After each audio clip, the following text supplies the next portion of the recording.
Hi, everyone. All right, let's real quick before I start saying hi to people, let's make sure that you can hear me and see me okay. I think I have the right audio set and the right video set. So I think we're good to go. But leave me a comment. Let me know that you can hear and see me. And hopefully I'm not on a delay. All right, well, I'm waiting for that. Let's see. Hey, Michelle. Well, I'm so glad you made them. So Michelle made the the caramel chocolate pecan clusters. It's a mouthful, but they are so good. So she made them and liked them. So that makes me happy. Every time I put out a new recipe, it's like, oh my gosh, are people going to like this one? Is it too hard? Is it too complicated? What are people going to think? And so it's always great when I get some good positive feedback. Hi, Craig. How are you? Hi, Dawn. Hi, Barbara. Hi, George. Good evening. And John is not feeling well, so he most likely will not be in the chat today. Hey, Leanne. How are you? Hi, Jeff. How are you? Okay, good. Dawn says she can hear and see me. That's great. Looks and sounds okay here. Perfect. Looks and sounds great. Okay. Hey, Jeff, I'm going to ask you a question. Is it really light, like very light, like a high white balance or something? I was trying to adjust my lighting a little bit because it seems like it was so light. But anyway, hi, Bobby. How are you? Hi, Sue. How are you? Hi, Kay Chase. How are you? Good evening, Crystal. How are you? Oh, no. Crystal's not feeling well. Had the flu. Oh, my goodness. I'm so sorry. Oh, strep is no fun. Oh, gosh. That was one of the sickest times I've ever been is when I had strep throat. And it was years and years and years ago. Hi, Barbara. How are you? All right, my dogs are rustling a little bit in the background, so hopefully they're not too distracting. And I don't know if I have much to talk about, so I am looking forward to getting some questions from you guys because I don't really have much going on. Oh, thank you, Leanne. Leanne's looking at my hair. Thank you, thank you. So I just had it highlighted today. So she does it and she straightens it. And it always looks so pretty when she does it. So I left it down. I was going to film the fudge video today, which means I would have put it up. And my hands were very stiff. And beating fudge is no joke, my friends. Okay. So like 99% of my videos I consider my recipes easy. This one is definitely in the moderate range, not because it's difficult, but because it's a little tricky when you go to beat it. If you beat it too long, it becomes too thick and then kind of become crumbly. If you don't beat it enough, it doesn't set up. So it's like one of those things. It's like trying to get that perfect amount of beating in. And my hands were stiff and I was like, if I mess this up, I mess up the whole video. So I don't want to do that. Hi, Barbara from Long Island. How are you? Hey, Debbie, how are you doing? Crystal, I do have a recipe for chicken tortilla soup. I have two of them actually. One is in a blender, the hot and cold blender, and one is in like on the stove. And it's an old recipe. I was just looking at it the other day and I thought I need to revamp this. Not because it's not a good tasting recipe, but it's probably not that well written. But I think you cook enough to be able to figure that out. If you have the hot and cold blender, I do have a 30-minute chicken tortilla soup in there. But then the other one that I have is on the stove. And let's see. Let me see how bad it is, written wise. Well, it's not too bad. 6 cups of water, saucepan, chicken breast. Oh, yeah, I boil the chicken breast in this one to kind of, okay, it's not too bad. Oh, no, it's written. Okay, you could make it. It's not horrible. I'm sure it tastes good, though. I would have never posted it if it didn't. Hi, Melba. How are you? Oh, and I guess I could give you the link, Crystal. Let's see. How do I do that? Let's see. at, oh, well, I can't tag you, Crystal, so I'm not even sure if you'll be able to get that. But anyway, there it is. Oh, hi, Barbara Barnes. How are you? Hi, Robin. How are you? Leanne has a question. Do you have a favorite soup recipe for the foodie? Craving soup. I have so many soup recipes. So it really depends on what you're in the mood for. But one recipe that I bet people don't really know about is my hot and sour soup. So if you like that type of soup, it is fantastic and different, a little different. I love my chicken noodle soup too, but here I will give you this recipe for the hot and sour soup. And then there's another one that's kind of interesting. It's and I'm not going to try to say the actual word for it, but it's a Greek meatball soup, and it's got like a lemon base to it, and that's kind of an interesting soup. I love soups. Like I could actually own a restaurant where they serve nothing but soup and salad because I love making them. I'm trying to think what other soups I have that would be really good. I also have a coconut chicken soup, which is really good. I've got that one that I made I think I made it in the combi, Leanne. That's the sausage and spinach. No, I made it in the pressure cooker. The tortellini soup. That's pretty good too. Eat real easy.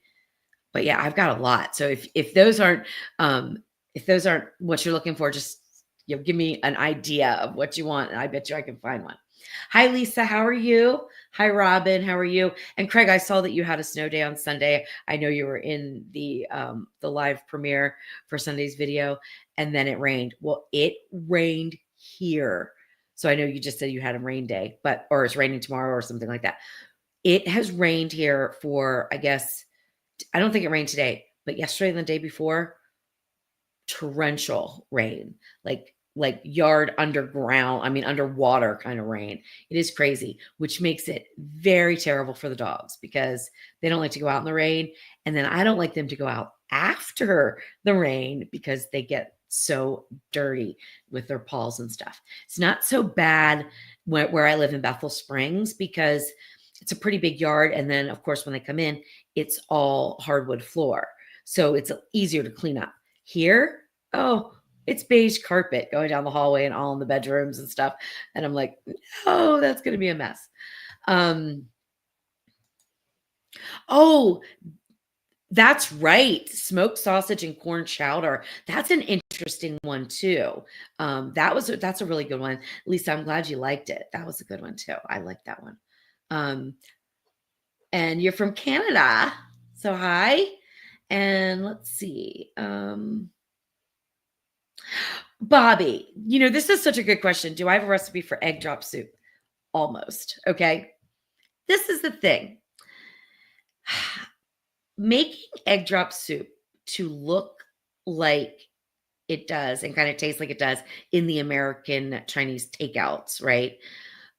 Is a little bit tricky. And I found this one bouillon. It's not chicken broth. Okay. You'll get a good soup, a good egg drop soup, but it's not that bright yellow, and turmeric doesn't do the trick. I've tried that. There's a flavor to this soup that I just couldn't nail down. And I found this one type of bouillon that made it absolutely perfect. And then I could never find it again. So I never finished testing that recipe. Making egg drop soup is super easy because if you have a flavorful chicken broth that you like, you literally just drip in the eggs, and you kind of do it. It's kind of a technique. Like if you want to get that floury type of egg look in the egg drop soup, there's a technique to it, but it's very easy to do.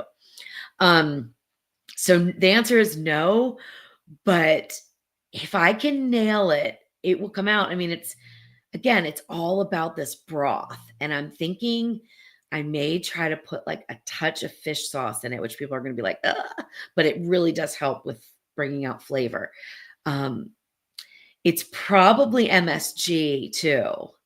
So, I mean, I know people have different thoughts about MSG. I don't use it in my cooking, but that might be one time where I might use it and see if that makes a huge difference. And then people can decide if they want to use it or not. But yeah, that is it's so funny because it's sometimes it's the real simple things that are the most challenging because there's not a lot of building of flavors in an egg drop soup, but yet you need to build the flavors. There's only a few ingredients in it. So you really need to make sure you nail that broth.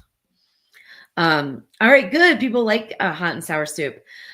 There's some ingredients in that one that you can omit. And I go through that in the article. I actually had to order some specialty ingredients to make it, I'm not going to call it authentic because that is a very tricky word, but to make it as true as I could to what we would get here in a US Chinese takeout.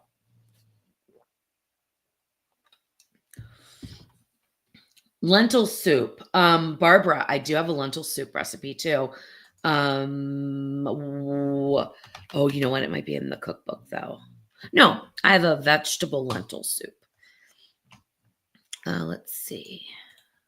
I'll copy that one over to you in case you want to make it. I have lots of soups, lots of them because I love them. All right, great. I'm so glad that you were able to get that, Crystal. Hi, Dorothy. How are you? Good to see you. The soup I made. Oh, that's right. I'm like, Jeff, I made soup today. I don't remember. Okay, guys, listen to this. Listen to what I did today. I was coming home from the hairdressers. It was right around noonish. I texted Jeff, what do you want for lunch? Some things I have here, but a lot of times they're frozen and everything. So I was like, what do you want for lunch? I can stop at the grocery store if I need to. He said grilled cheese and tomato soup. Perfect. I'll just go grab some bread because I wouldn't have time to make the bread. And I didn't have any bread already made. So I said, okay, fine. I knew I had some tomatoes here that needed to be used up. Like they were like one day away from going in the trash. So I thought that'll be perfect. I will use those fresh tomatoes. And then I will also use a can of fire roasted tomatoes. And this is what I did. I just quartered the tomatoes. Like I cut like the very tippy top off and then quartered them, threw them in the pressure cooker, put in a half of a cup of chicken broth, put in a can of fire roasted tomatoes, and then my seasoning blend. And I don't remember it like off the top of my head, but I'm going to get this recipe out as soon as I can because it is so simple, so delicious. It had, I think, like 1.5 to 2 teaspoons of basil in it, 1 teaspoon of salt, half of a teaspoon of black pepper. I like that's it, right? Maybe I don't think there's anything else in it. Pressure cooked it, and then I transferred it into a big glass container to do an immersion blend on it. So I did a little immersion blend on it, and then poured in. I think it was a cup of heavy cream. Was it a cup of heavy cream? And mixed it up, and it was warm enough to just serve that way. And the cream was cold, but it still was warm enough. Oh my gosh, that was so good. And I made the perfect grilled cheese, if I do say so myself, which grilled cheese is one of those things too. Very, very simple, but there is a process to it. Like you can't cook it too quickly. You can't cook it too high of a heat, but you can't cook it too low of a heat. You can't put too much butter on the bread, but you can't put too little butter on the bread either. You have to have the right cheese, which for me is white American all day long, white American, because it melts so evenly. It's, just this basic grilled cheese sandwich. And then it has to be perfectly toasted on both sides of the bread. And then it has to sit. And it has to sit for just about 3 minutes or so. So that when you do cut it, you go to eat it, the cheese is still very melty, but it doesn't all ooze out of your sandwich. So see, it is more complicated than you think to make a grilled cheese sandwich. But I nailed this one today. Jeff helped me because I walked away to do something with the soup. And if he wouldn't have flipped it, I think I would have burned it. Oh, Pink Peony, how are you? So listen, this is funny that you asked this question. So the question is, how do I feel about cooking a turkey in a slow cooker crock pot? Would you cook it on low or high? If you would have asked me this question about a month ago, I would have said, I've never really even thought about cooking a turkey in a slow cooker. And I don't think I would because I would want a dry heat, and a slow cooker is more of a moist cooking environment. Although moist cooking environments do well with poultry, when I think of a roasted turkey, I think about that crispy skin and stuff, right? Which doesn't stay crispy nearly long enough, right? But it just would have never occurred to me. But I have the Possible Cooker Pro, and I had a turkey breast bone in, right? And I decided to do it. And I did it on high slow cook, and I did it on low slow cook. Low slow cook, I think, took about, I don't want to quote the exact time, but somewhere around 4 to 6 hours, maybe 4 hours. I don't remember. But it was a shorter time than I thought. Um, Maybe it was 4 hours. I just don't remember. Anyway, it was very good. Okay, so after it slow cooked, I did pop it into the oven to get that crispy skin, and it was very good. Like, even though the turkey meat had come up to, like, I don't know, high numbers like 185, 190, it was not dry at all. It was so perfect because it was in this moist cooking environment. And then I did it on high, and it was still absolutely delicious. So either way works. High, I think it was done in 1.5 hours. So it was done a lot quicker. Then what I did when I did it on high, because I was busy doing something else. So I cooked it on the rack, and I didn't put it in the liquid either, okay? And that makes a difference because I didn't want boiled turkey. I wanted more of just a wet, moist environment to cook, like a steam almost, which essentially it is a steam. But at a lower heat than what you would actually steam if you were boiling the water to produce steam, right? I hope this makes sense. So I put the turkey on the rack above the liquid, and I put maybe half a cup of liquid in because the turkey was going to give off its juices anyway, and I wanted a concentrated liquid to make gravy out of. I cut the backbone out because mine was a little bit too high to sit, so I cut the backbone out, and I laid that down on the rack too because that's going to give flavor to that broth underneath. And then I put some aromatics like some lemon and celery and carrots and stuff, and I sat the turkey breast, skin on, bone in, on top, slow cooked on high. I think it was 90 minutes. That's going to depend on the size of your turkey breast. I don't remember exactly how much. All of it all together, I think, was like 6.5 pounds, maybe 7. But once you break it all down, it's a little bit less. So it cooked for 90 minutes, but then I let it switch over to keep warm, and I just left it on keep warm, and the temperature drops. So it got up to, I think it got up to about 175, maybe something around there. And then, which is higher, than the target temp, but I wasn't watching it closely. So then I let it go on keep warm, and it came down to like 145, 150 on the keep warm setting. And that's when I put it in the oven to crisp the breast. And it did not dry out. It was beautiful.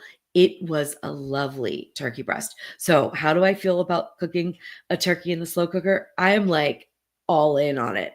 Like, I think it's a great option, but elevate it above the liquid so you're not, sitting it directly in there, which will just kind of create more of a boiled texture to the meat, at least underneath. I mean, I don't even know if you eat the underneath of your turkey or not, but, and I have not done a whole turkey in it because that would be kind of a tough fit. And one thing is, you don't want to cram something into a slow cooker. It's not going to cook correctly. Cramming things into a pressure cooker, a little bit different, but still I don't recommend it. But, if it's a tight fit, it will still cook. But in a slow cooker, that will really impede the cooking process. So you will have like temperatures in different places all over the place. So if it's too tight to fit, break it down a little bit. And you can do, for anyone who's going to be making turkey over the holidays and you want to use an appliance, and maybe your turkey is just a tad too big, but you want to serve it whole. You don't want to spatchcock it out. Like, I'm not going to get into how to do that, but anyway, you don't want to splay it open, right? Which a lot of people do. And they say it cooks more evenly, which I'm sure it does, and all that stuff. I don't like that for a turkey, a whole turkey. I like my turkeys to look like turkeys when they hit the table, right? So you can semi spatchcock, and it's a little bit of a process. It's like you go halfway. You don't spatchcock the whole thing, but you go halfway, but it lowers the profile enough so that you can fit it into more appliances to cook.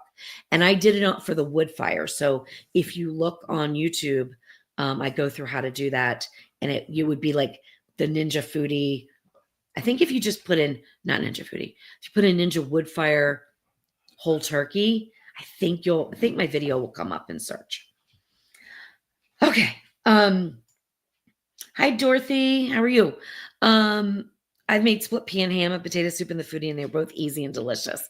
Yep. I have a recipe for split pea and ham, if you would have asked me before I put it out, which I don't even remember when I put it out, if I would ever have a recipe for split pea and ham, I would have told you no, because I don't like it. But I did make one that I could tolerate, and I do like. It is good. Even Jeff liked it, and we both are not fans of that. And it's texture for me mostly. I wonder if I even have a potato soup recipe in the foodie. I know I've turned mashed potatoes into potato soup in some videos, but I don't really know if I actually have one or not.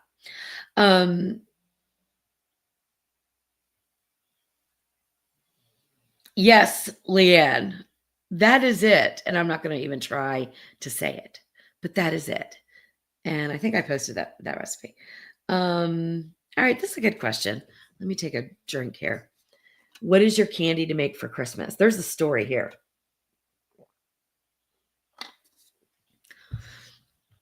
Every year, it's different. And this goes back before, and even more so, before I was writing recipes for a living. I would try different candies all the time because I love making candy. So like one year I made a version of a truffle, my version of truffle. I don't even remember if it was just like a dark chocolate truffle or something like that. And they're easy. They're super easy to make. But I thought, I'm going to make like 25 varieties of truffles. And I did. And I wish I would have written them all down, because all of them were good, but some of them were fantastic. Some of them were just a basic chocolate truffle that maybe were rolled in something different, different type of nut or something like that. But some of them were like key lime truffles, had an almond joy truffle, I think. And I made up boxes of truffles to give away to people that not worked with me at the bank, but I didn't work at a bank. But I had bank accounts, right? So and I had business accounts. So people who I worked with, through transactions at the bank people, postal people, like all those people that make your life easy all year round, they all got truffles. And I'll never forget this one lady. I wish I remembered. Her name is Tatiana. I know her name. I wish I remember what country she's from. I don't. But she says, oh my goodness, finally, I have truffles that taste like real truffles, in the US, because apparently the truffles that she's bought, didn't pan up to what she was used to, which is weird because I don't think I make them any special way. I mean, they're super easy. Truffles are mostly just a ganache, Anyway, so to answer your question, that's like the story behind it. That was my truffle year. One year was brittle year. Cashew brittle, peanut butter brittle, almond brittle, all kinds of brittles, right? One year was fudge year, all kinds of fudge. But I never, ever nailed down a old-fashioned chocolate fudge. Okay, I can do all kinds of other kinds of fudges, but this old-fashioned fudge is milk, sugar, cocoa powder, a little bit of salt, a little bit of vanilla, right? 5 ingredients. And it's all about temperature control. And I could never master that on the stove, but I finally did it in the Possible Cooker Pro. And it's all timed out. Like, so you don't even have to have a thermometer. The only tricky part is beating it and then getting it out of the pot in time. So that's the only tricky part. But I nailed that this year. But it took me so long that this is not fudge year because I was thinking, well, it's taking me so long to, get this one down. I can't do like 5 more of them. Christmas 2026 will be here before I finish that, right? So then I moved on to the turtle candy. So this year is sort of, I would say, caramel year because I've made so many recipes this year with caramel, and I use the same homemade caramel recipe. It's a dry caramel. It's easy to do. You just need a few ingredients like sugar, cream, butter, a little bit of salt, a little bit of vanilla.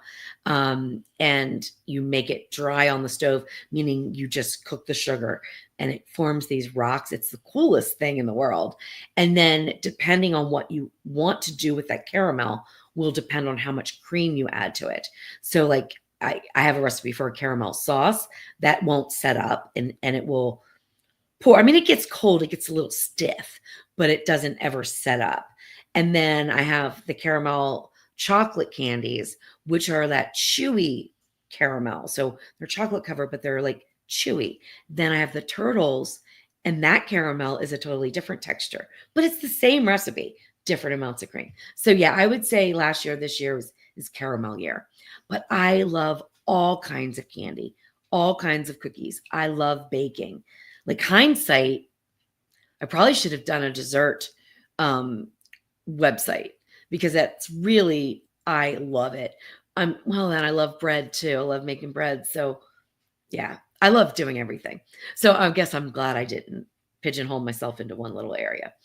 Because now I can do everything with all these different appliances. So you can do anything, right? Anything at all. So Melba, I know that was a 10-minute answer to something that probably could have been answered in 30 seconds, but that is who I am. Okay, right. All right. Okay, April, I have a recipe for potato and ham chowder, but not for the foodie. I just did a chicken corn chowder. And I think I'm going to release another recipe in the pressure cooker for that too, chicken corn chowder. But I like that idea of potato and ham chowder. I might need to do that after Christmas when people have, leftover ham and stuff. I hope maybe I can get that done in time. Kathy's going to make grandma's chicken noodle soup. That's wonderful. Okay. So Kathy, I'm sorry about my dog. I'm sorry. And he doesn't take no for an answer. Like when he wants to have attention, he does not care what I'm doing. How long to cook the bone-in chicken thighs? I do the same thing in my soup, my chicken noodle soup. I create a broth out of the chicken thighs. So let me look and see. Actually, I will just link to it because your process would be the same. Then you would just add in whatever ingredients that you're using that are different from mine. But that is a great way to make soup. It's a 2-step process, but the flavor is so amazing. Like it is literally the best soup you'll ever have if you do this double process. Okay, let's move on because I think I'm 20 minutes behind. All right. Hi, Joni. How are you? Oh, broccoli cheese soup. Have you tried my recipe for that? Because it is so easy. I was really shocked. I feel like I'm just popping out these recipe links right and left. Oh, there it is. Oh, no. Oh, wait a minute. I'm not finding. I know I have it on my website. It's not. It's there it is. Broccoli cheddar. I call it broccoli cheddar soup. That's what were you asking about? Maybe I'm not even reading that right. Yeah, broccoli cheese soup. Yeah, that's it. Okay, I'll put that out there because it literally, if you have the Ninja Foodie, is so darn easy to make. And you can make it on the stove too. It is easy. All right. Oh, Joni. Okay. Joni's saying that she was in the chat last week, but there was no option to post a comment. That's interesting. And then somebody else said that they were in the Tasty Tuesday and they ended up like being grayed out. And like, it's not somebody that we blocked or anything. So I don't know. It's very weird.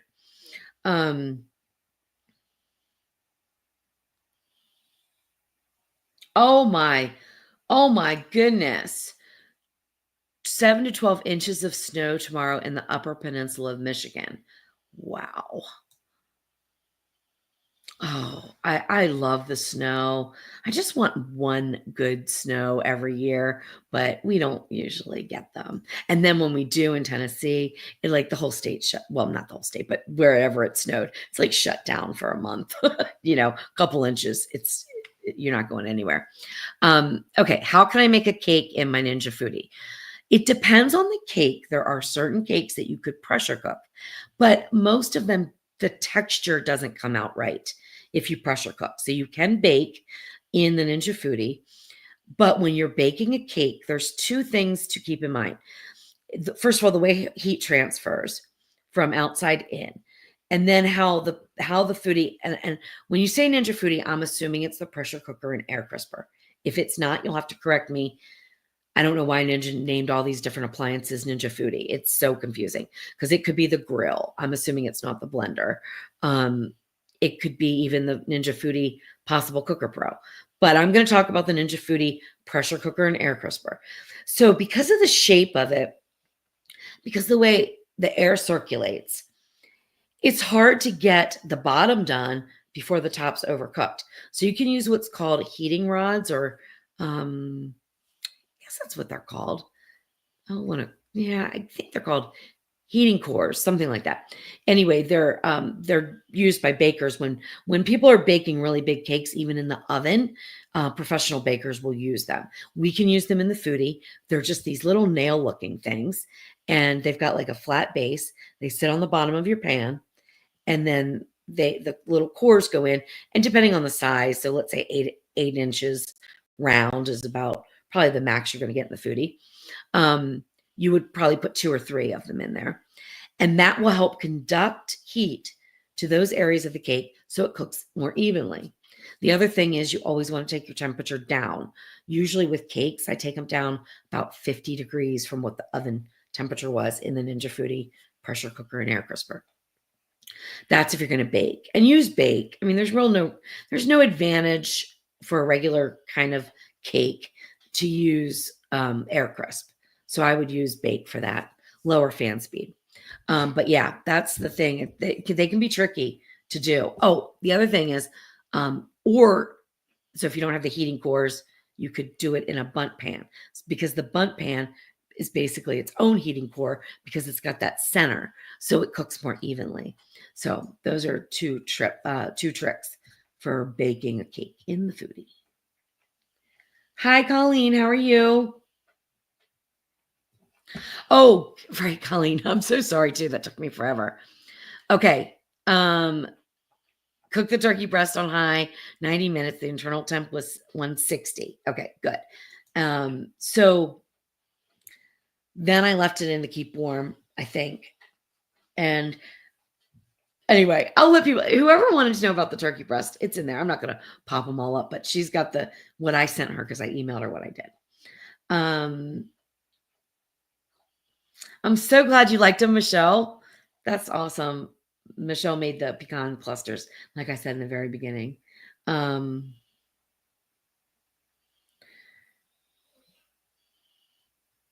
right, let's see.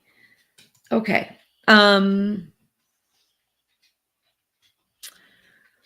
This is like so surreal right now, Crystal. So surreal. And this is going to be real funny. So the answer is no.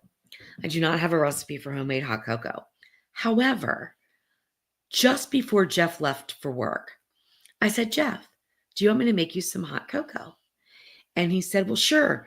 Do we have any of those pods? Because he bought some Swiss Miss coffee pods that are hot cocoa pods, basically. And I said, no, we have something better. that fudge that I make, that I'm perfecting, he's well aware because I've made probably 10, 15, 20 batches of it, and I send it to work as long as it's not totally, like, not too crumbly or something. I'll send it to his work with him. It's gotten to the point where they just keep asking, "Is she gonna make fudge again? Is she gonna make fudge again?" Anyway, so when the fudge comes out of the pot to go into the pan to chill, or to set up, I should say, because I don't put it in the fridge, there's leftover, like, hard, kinda crusty fudge, right? And I poured some cream in there and some milk. I did both, cream and milk, so basically half and half. And I got it all out this last time because I thought, "This is wasteful. Like, this stuff is good. Let me just get all this out, and I'll put it into a jar, and I'll see what I wanna do with it." So, basically, I had this concentrated fudge liquid. It was not sauce. It wasn't thick enough to be sauce. So I mixed it with milk and made hot cocoa, and it was the best hot cocoa I've ever had. So I don't have a recipe, but I will be having a recipe. And I'm going to try to figure out how to do it so that you don't have to make the fudge first, right? But that's the lines I'm going to go down, is making this hot cocoa by making this fudge base first, but it won't be as tricky, right? It won't be as tricky. All right. All right, let's see. And yes, Colleen, that'd be great. Yeah, if you want to share your hot cocoa chocolate mix today, I'm sure it's like the sugar in the hot cocoa and stuff. Um, I mean the cocoa powder and things like that. Anyway, okay, Dorothy, any tips for setting up a pre-made frozen bread bowl? Can you be a little more specific about what you mean by setting up? I'm assuming you mean baked and everything, right? That would be the only thing that would make sense, because if it wasn't already baked, it would be a bread round, but it wouldn't necessarily be a bread bowl. But I wanted some clarification, Dorothy, before I answer that, because this could go in a lot of different directions. So if you can just give me a little clarification. Um, oh, Colleen's got some good ideas. Homemade chunky candies. That's awesome. Mint chocolate, candy cane mold. Very good. Oh yeah, one year I did molded candy. So, and I did all kinds of different flavors and stuff, but it was all molded. And cashew clusters and tin roof. Chocolate covered peanuts and caramel. I've heard of tin roof. I forgot all about that. Because I was thinking that the recipe that I just did would have been good with peanuts and caramel too. Very good, very good. Oh, Dorothy says my dog is cute. He's cute. Yeah, he's a pain though. That's when Gus was jumping all over me. Um, all right, let's see. Where are we here?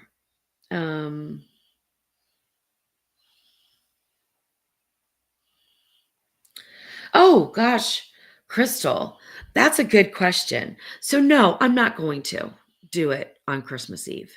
Is that okay with everybody? Everyone needs to be doing something else. Nobody needs to be listening to me on a Q&A. Tasty Tuesday, maybe I would have done it, but I didn't even realize that it was going to be Christmas Eve next Tuesday. So no, I'm going to cancel that. Jeff gets off work at 7:00. He's on day shift.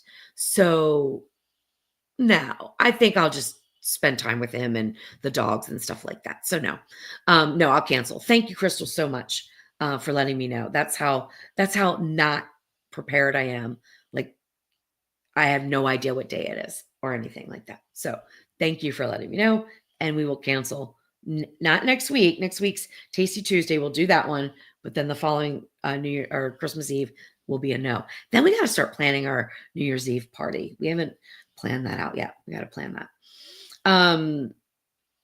Kathy, no, I posted the recipe. I'm sorry. I think I still have it up though. I can look real quick for you. I want to say it's 15 minutes. Let me see. But I do a double. Let's see. 6 cups chicken stock. Da, da, da, da, da. Oh, excuse me. Let's see. I'm just reading down the recipe. 20 minutes. So I put it in for 20 minutes and then I take the chicken out to cool. Um, and then I add in fresh vegetables. And that's then when I put the chicken back in, that's when I make the actual soup. So yeah, 20 minutes is the first one. And then the second one, I don't know, it's just like 2 minutes or something like that. Okay. All right, there we go. Hi, Matt. How are you? From Brisbane. All right.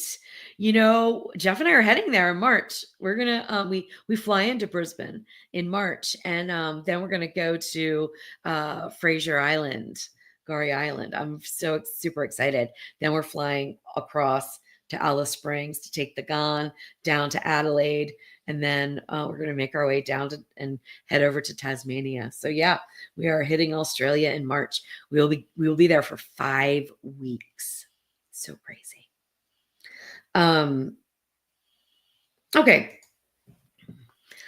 All right. So what's the easiest way to clean the inside part of the foodie, the air crisp lid and the parts underneath the pot? Okay. So let me go with the easy part first. The part underneath the pot, just wipe it with a damp cloth. Okay. It will get stained. It will look discolored. But there shouldn't be any real food in there unless you make a mistake, which I've done. I've poured rice right in. It's a pain, but forgot the pot or whatever. I mean, things happen. But we normally don't do that, right?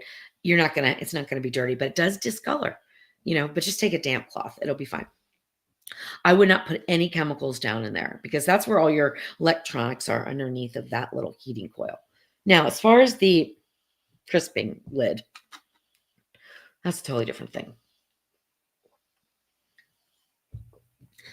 Keeping up with it is the best way, okay? So don't let it get so baked on. Like if you do a lot of air crisping with high-fat foods, you are gonna have grease accumulation.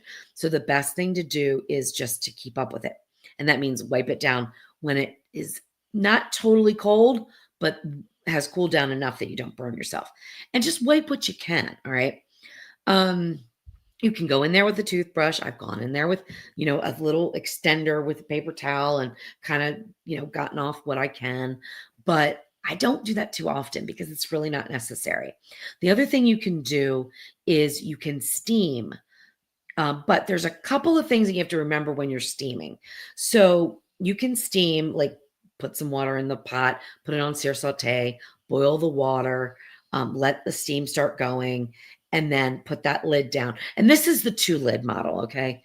So when you put the lid down, it's not going to keep heating, right? But you're going to have steam in that pot, and that'll go up and help. The steam and crisp model, which is the 1-lid model, you can actually just do it by using that, steam and crisp. The thing with the 2-lid model, though, if you're going to steam it, the air frying lid, you have to make sure that you also dry it. And people have made this mistake so many times where they don't run the fan after they've steamed it and they end up getting mold growing up in there, and that's really hard to get out. So if you steam it, boil the water, let it steam real good, then put that lid down. So you'll have the pressure lid on for a little bit. Sorry about that. Excuse me. You'll put the pressure lid on for a little. I'm sorry. You'll put the pressure lid on for a little bit. My dog's telling me to shut up, essentially. My dog is telling me to shut up. So you put the pressure lid on to build the steam in the pot, then take the pressure lid off. Yes, steam's going to come out. There'll still be some in.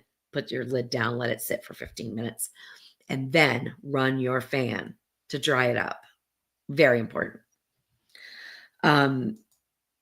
So there's no real tricks. Some people have taken their lid apart. That's fine if you want to do that.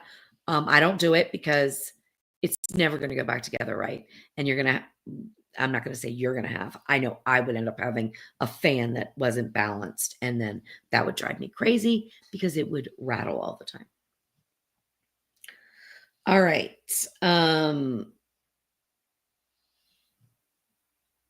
Oh, that's an interesting recipe there. Joni's sharing a recipe for hot cocoa, and that is 1.5 cups of heavy cream, sweetened condensed milk, 2 cups of chocolate chips, 1 teaspoon of vanilla, and put it on a slow cooker. Yeah, that would definitely work. I mean, that's like essentially the fudge that I make is sort of just probably going the long way around. The fudge part of it, it's with the sugar. I'm basically making condensed chocolate milk, basically, right? Um, all right. Okay. All right. So, Crystal's mom made French bread and in her bread machine, and she's wondering if she adds brown sugar and cinnamon to it, will it mess it up? Okay. um, the only reason, I, like, I guess no, it won't mess it up if it's already proofed and things like that. It's not gonna mess it up. But French bread is a lean bread, meaning it has no fat in it. Um, but are you talking about making like French toast afterwards? Or are you talking about actually adding the brown sugar and cinnamon to the dough after it proofs, before it proofs? Um, it's a good question. See, there's so many different ways my brain can go on this, right? Um, because I would never make a French bread to make a cinnamon sugar French bread. I would make a brioche style or an enriched bread to make a cinnamon sugar bread because it's got the eggs and the milk and it makes the right texture, right? So like French bread dough, which is lean, adding brown sugar and cinnamon to it, it's going to kind of be weird, I think, to eat it if that's all you did. And if you didn't like then make a French toast casserole out of it, because it's going to be kind of chewy because it's still French bread. I hope I'm making sense. So that would be, to me, just a strange combination. Instead, I would make an enriched bread dough, which could be a potato bread dough, could be like a sweet bread dough.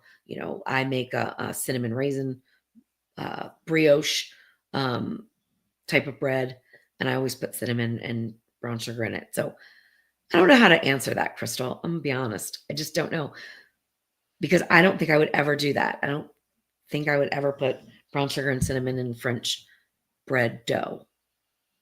So I guess that's my answer. It's a non-answer. But it won't mess it up unless you put too much cinnamon. I mean, cinnamon can mess up the proofing of the yeast. So it gets a little tricky, but she's not going to add that much cinnamon. So it's not going to mess it up, but I don't know if it's going to be very good. Sorry. Okay. All right, here we go. We got more of the bread bowls. Okay, they were given to me. And I put them in the freezer. Do I need to bake it again? If they're fully baked, you do not need to bake them again. Take them out of the freezer and let them thaw at room temperature. Then I would probably reheat whatever you're going to put in it. And then I would probably, like, if you're going to put a dip in it, I would have the dip hot. I would also warm the bread, right? But you don't have to bake it again if it's fully baked already. You might have to take the top off and then I don't know if I don't know how it is. Like, I don't know if you actually have it totally like gutted out already. If they gave it to you totally as a bread bowl, like you would just pour soup in or dip into a bread bowl. This is a hard one for me to answer because I really don't know. But if it's fully baked, you do not have to bake it again, but you do need to thaw it. And I would warm it up, and I would warm it up in whatever, any dry cooking environment will be fine. So any oven, toaster oven, anything like that.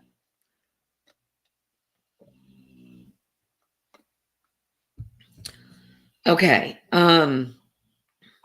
Joni's made some changes to her recipe. 6 cups of milk. That's important, huh? Matt, will do. We're only in Brisbane a little bit, but I do believe we're going to a restaurant called Well, if I can get reservations. Is Brisbane where the expedition is? Expedition, I think that's what it's called. But we're only there for like, I think we're there for 2 nights when we first fly in.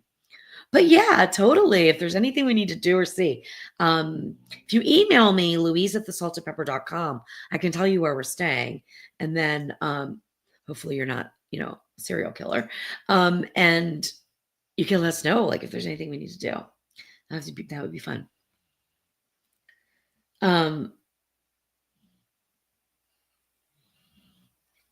Oh, well, happy birthday on Christmas Day. Happy birthday. All right, let's see. All right, Colleen's got her hot chocolate mix. I'm going to put that up here for anyone who wants to write it down. I will leave it up as I scroll down so that anyone can write it down. So it's 2.5 cups of powdered sugar. That's interesting. I would have never thought of using powdered sugar, and that makes total sense. 1 cup of Dutch cocoa. Do you use dark or just regular? Probably regular. I like dark chocolate. So in my fudge, I use dark and regular cocoa. I think it makes a big difference. Dry whole milk. Oh, right. I didn't even think about that. You could use dry milk. Cinnamon. I bet that's really good. And then put it in the blender to get any lumps out. A little bit of salt. That looks great. That looks great. I'm going to leave that in as I scroll down, or leave that up so people can write that down, because that is a great gift to give. Okay, Trudy. Trudy's going to try Christmas crack with potato chips instead of saltines. That sounds amazing, really. So if you don't know what Christmas crack is, it's not drugs. We're not talking about drugs. It is Ritz crackers or saltines. I use Ritz because I like that buttery, but saltine crackers. You do a mixture of, like, it's butter, brown sugar, I think vanilla. You make that on the stove. You pour it over the Ritz. You put that into an oven, or saltine, sorry. You put that into the oven and bake it, and it like makes this caramel toffee, and it tastes good. Like it's not toffee, but it tastes so good. And I bet you potato chips are going to be amazing. The only thing that I can think of with the potato chips, are they going to hold up? And are they going to absorb the salt, the caramel? It's not true caramel, but that's what it is. Caramel. Like, that's what we're going for. Trudy, what a good idea, though. I bet, or maybe crush them up a little bit. Wow, that sounds good. Okay. All right. Hopefully everybody wrote that down that wanted to.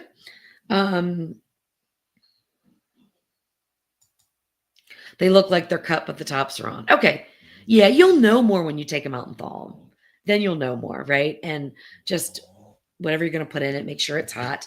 And also then just warm them up a little bit, but they don't have to rebake. I'm in the process. I just made a bread with my friend Amber, and I split my loaf and made 2 small ones because I wanted to test out something. So I've got bread that's in the freezer after the first proof, I think. I hope I wrote this down because I want to see, taking it out of the freezer, like what's the process going to be to actually bake it, and get it to where it's like fresh. So I want to find out whether it's better to freeze your dough before you proof it at all, or freeze it after the first proof, which I'm thinking freezing after the first proof is the best way, but I don't know yet. We have to do experiments to find out, right? Okay, so Michael says, in the UK we have a velvetizer. I've heard of this. Okay, I don't have one. I do think we can get them here in the US. And I've heard it's amazing, and it basically whips air into a hot chocolate. And I've heard like it velvets the chocolate and stuff, right? I've heard about this. Like, I'm gonna have to look into it again. I like all those little toys. Crystal, we don't get over to the East Coast too much, probably because I live there and I've been up and down the East Coast of the US so many times. I've been to Georgia more times than ever. I mean, I've just been there a lot. I don't know what part of Georgia you live on.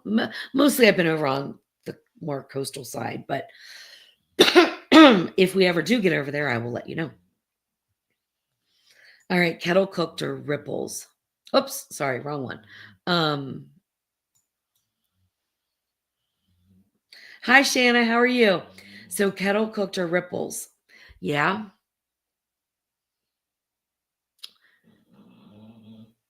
I think that they're going to be good. You know, the saltines absorb some of the toffee that you make. It's not really toffee. It's not really caramel, but you know what I'm talking about. Um, and some goes underneath. So it's going to be a little bit different. But I am really anxious. Like, I might have to make those and find out because that just sounds so good. Because that saltiness from those potato chips are just going to add a whole nother depth of flavor to that. Hey, Brittany, how are you? Oh, baby Franklin's getting a bath. We'll catch up later. Um, all right, I got to the bottom, believe it or not. Now, is there anything else we needed to talk about?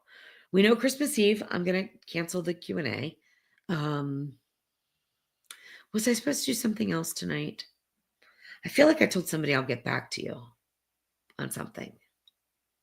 But true to Louise fashion, I don't remember.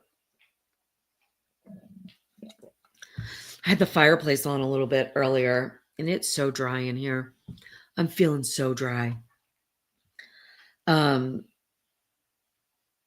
Go for the Velvetizer. They're brilliant. I'm going to have to look one up.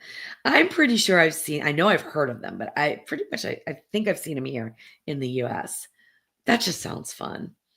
I love my freeze dryer too. Oh my gosh. That thing is amazing.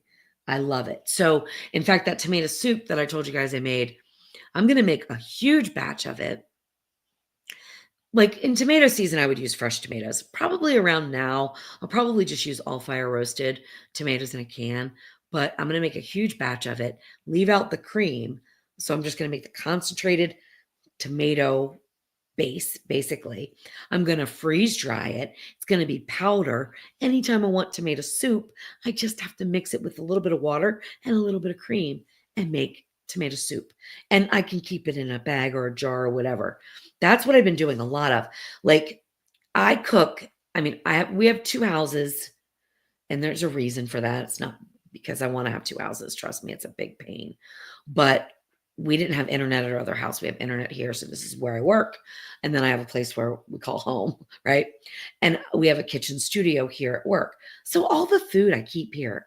I don't even keep food at home anymore because I do all my cooking here. When I'm home, I just bring whatever I've been testing. We have leftovers. So now I've been working on making an arsenal, so to speak, of things that I need to use in basic cooking, like if I want to throw something together at home, but I don't need to have fresh things like, onions and peppers and stuff like that. So I've been freeze drying all of it and then slowly trying to incorporate, like, how am I going to make this into something? Like I freeze dried sour cream. Now I can keep sour cream at home, shelf stable. And when I want sour cream, I just have to mix up a little bit. We're not there that much, so I'm tired of wasting food. So it's just crazy. Yeah, I saw that, Colleen. Yep. All right. Louise, I'm looking for a countertop oven considering the Ninja 251. What is the 251? Let me look it up. Ninja 251 oven. Let's see what it says. Oh, okay. That's the XL oven. I love that oven. Okay. So that is one of the big XL ovens. Okay. Now that we know what it is, let me get back to the thing and let me see what your actual question was. There we go. Okay. Okay. Do you know if you set it for 375 degrees, does it actually cook at 375 degrees? Well, I don't want to speak for all of the ovens. What I can say is any oven recipe of mine or anybody else's that I would ordinarily cook at 375 degrees in my normal oven, I cook at 375 degrees in the XL oven. I don't make any changes in temperature for things in the XL oven. And I've never had to. But when I was making macarons, I put a thermometer in there and I realized that that oven, and I'm trying to think, was 25 degrees. My home oven was 25 degrees off. Now, I don't remember if it was high or low, but the Ninja, sorry, that's my dog's shaking the camera, but my Ninja XL oven was spot on, if I'm remembering correctly. So I think it's pretty accurate, but I don't want to say that across the board because what if you get a dud? So the best thing to do with any appliance is put in an oven thermometer, and then you can see if you set it to 375, is it cooking at 375? If it's not cooking at 375, it's cooking at 400, then your oven still works fine. You just know you need to turn the heat down some, right? All right. I hope that answered your question. But if you have any more questions about that XL oven, because I really love it. Dorothy, I don't know if I've ever been to Iowa. I don't think I have. I'm sorry. I'm out of water and I'm thirsty as thirsty can be. I'm going to put ice cube. Okay. Now I can't talk. All right, let me get rid of the ice cube. Sorry, guys. Okay. Can you tell me what custom means in your Pampered Chef multi-cooker so I can make pumpkin cheesecake? Erin, I don't know. I have that Pampered Chef multi-cooker. What Pampered Chef multi-cooker are you talking about, though? Now that I'm looking at this, you talking about their pressure cooker? But I don't know because I've never used it. So I don't know. I'm so sorry. I can try to find out for you if you want to email me, Louise at thesaltedpepper.com, but I don't know because I've never used it. Okay. Yeah, I have the XL Ninja oven just because, I was doing the Ninja stuff. And so I got that, but I've heard good things about the Breville. Yep. And Ulster, the French door countertop. That's one I really want to look into. I like the idea of that French door style. Excuse me. So, okay. Yeah. Gotcha. This one's not all over the map, the XL, and neither are the other ones, I don't think. But I mean, again, it could just be a bad run. Sometimes they have a bad run. What? In New York, we deep fry sticks of butter. What? Never heard of that. Okay, Erin, I'll look that up. Send me an email. I'll look that up tomorrow and try to find out because you want to make it you want to make it in a different pressure cooker. You don't have the Pampered Chef one, I'm assuming, because if so, you would just push the button, right? So anyway, good night, Colleen. Yeah, email me and we'll figure that out. It's probably just a pressure cook cheesecake, but I need to kind of see the recipe. So I'm going to have to look that up for you. All right. Deep fried bubble gum at the Iowa State Fair. Oh my gosh, that's hysterical. I don't even know how to wrap my head around that. Was it breaded? I mean, like coated? How do you deep fry bubble gum? That is crazy to me. Sorry again. That's my dog. We had to put, there's a crawl space underneath, a big one, big crawl space underneath of our house. And we had to put jacks down there to support the floor better. The way we're in Mississippi and the way the land and the sand and all this stuff, apparently they've got settling issues. And I think one of them has fallen over because Jeff stabilized it. So when the dogs run by, the camera didn't bounce, but it's now bouncing again. So I'm assuming that one of them fell. Yeah, we need to find out. P. Whitkin, we need to find out about this deep fried bubblegum. We're gonna end on deep fried bubblegum. So I hope Dorothy is still in the chat so she can explain this because that just sounds crazy. So we're gonna go into a moment of silence while I get that ice right back out.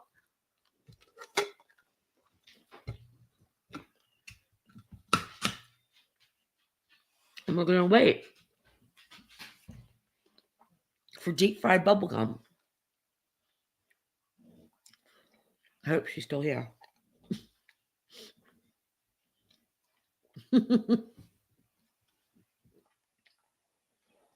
Oh, George, I want to know.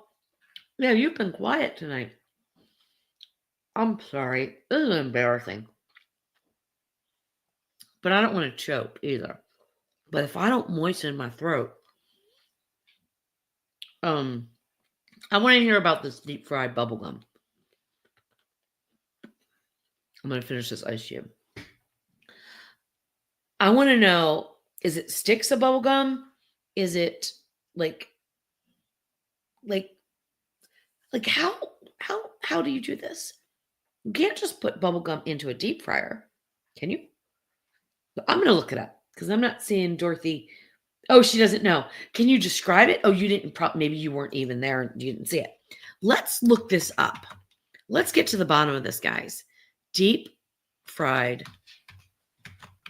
bubblegum, because you know it's going to be on the internet. Okay.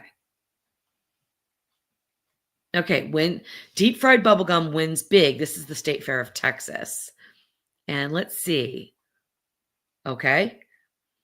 All right. I see a picture of it. Okay.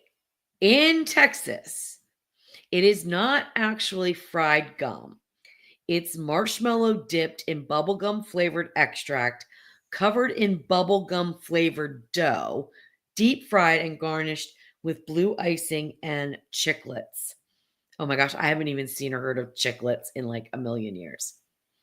Okay, why not use real bubblegum? The creator, Justin Martinez, says it does not work to fry bubblegum. It doesn't taste good and you can't chew it. Okay, that I didn't think so. It just did not. It just did not sound like it was going to work at all. So now we have the answers. It is bubblegum flavored marshmallow covered in a bubblegum flavored dough, deep fried. And I bet that's pretty good. So last Tasty Tuesday, Jeff deep fried Mars bars. And I air fried the Mars bars. So we're now we have a deep fryer. I've had one for years. I just don't use it that much. But now we're like getting into doing some different things with the deep fryer. Yeah, P. Whitkin says George is busy deep frying Mars bars. So funny. Good night, Leanne. Thank you, Rosie. Rosie's complimenting me on my hair. Thank you so much. I just had it highlighted today. So I didn't do it. It looks good because the stylist did it and she does a good job.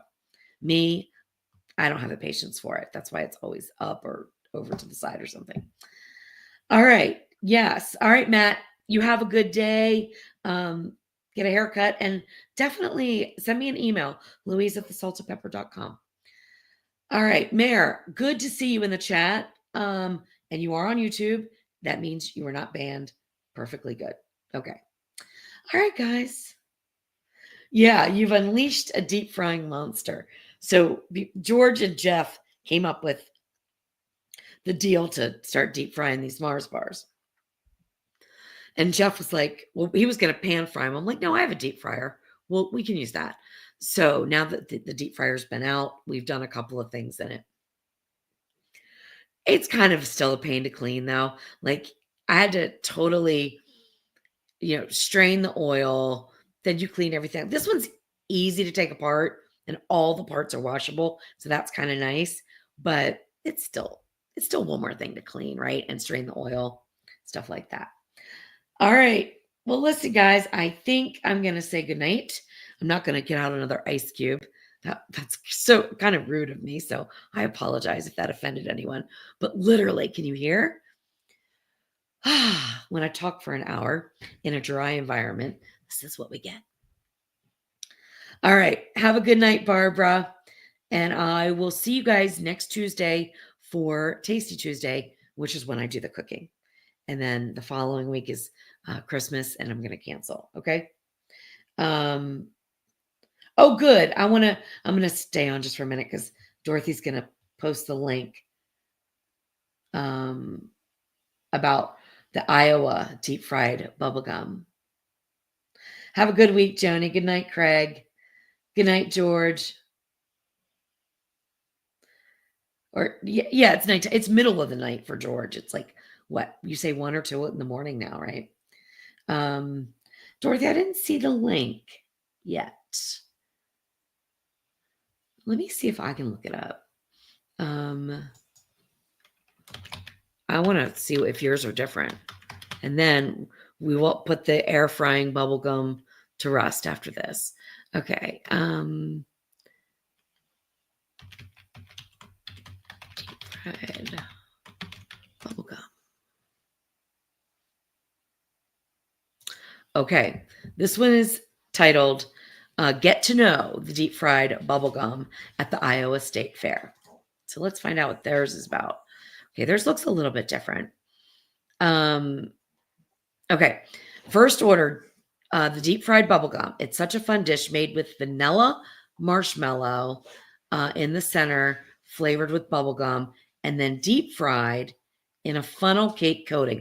Whoa, a funnel cake coating. That's interesting.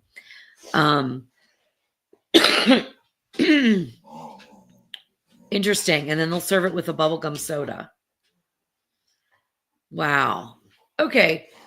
You know what? We're going to have to do some deep fried bubblegum now. I mean, that's all. We're going to have to do that. So I'm going to have to look into this and figure out maybe I can do deep fried bubblegum tomorrow or next week. Maybe I'll wait till after Christmas or something. I don't know. Anyway, good night, everybody. Thank you so much for hanging out with me. And I hope everybody is having a good holiday season if you're celebrating. And I don't know. I've got nothing else to say. I've been talking for an hour. I think you're tired of hearing from me. Good night. Good night, everybody. Have a good one. My dogs are starting to get a little crazy too. They need to go out. All right. Good night. See you next week.